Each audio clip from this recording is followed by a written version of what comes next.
यावर्षी आमच्या उमरखेड पंचायत समितीमध्ये एवढा जोरदार पाऊस झाला की प्रत्येक गावोगावी, घराघरात आणि शाळेत सगळीकडे पाऊसच पाऊस आहे.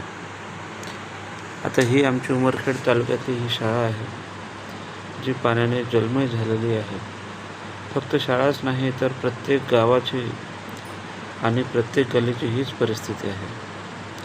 आमचे इसापूर धरण आणि उमरखेड हातगाव या मार्गावर असलेला पूल तो पण तुडुंब भरलेला आहे.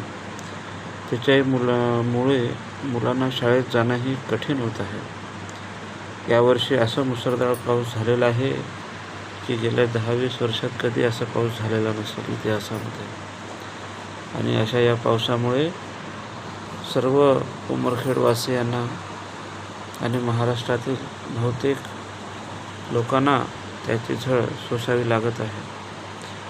विशेष म्हणजे शाळेत पाऊस येत आहे. बघा, गावात पाऊस आले तर लोकांना शाळेत थांबता येतो आणि शाळेतच पाऊस आल्यानंतर लोकांचं फार मोठी अडचण निर्माण होते की लोकांच्या घरात जर पाणी घुसलं तर त्यांना इतरत्र कुठेही राहता येत नाही. यावेळेस असं पावसाने रुद्रावतार धारण केल्यामुळे सर्वांना त्याचा फटका बसत आहे.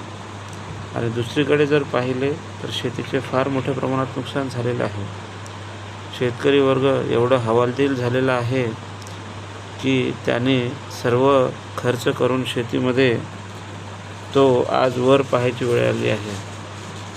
कारण सोयाबीन असो, मूग असो, उडीद असो, असं कुठलंही पीक असो जो की आज यावर्षी पावसानं सर्व काही भिजून गेलेलं आहे. आणि बहुतेक लोकांचे शेकडो हजारो एकर जमीन या पावसाच्या पाण्याखाली आल्यामुळं ते पीक नाश पावलेलं आहे.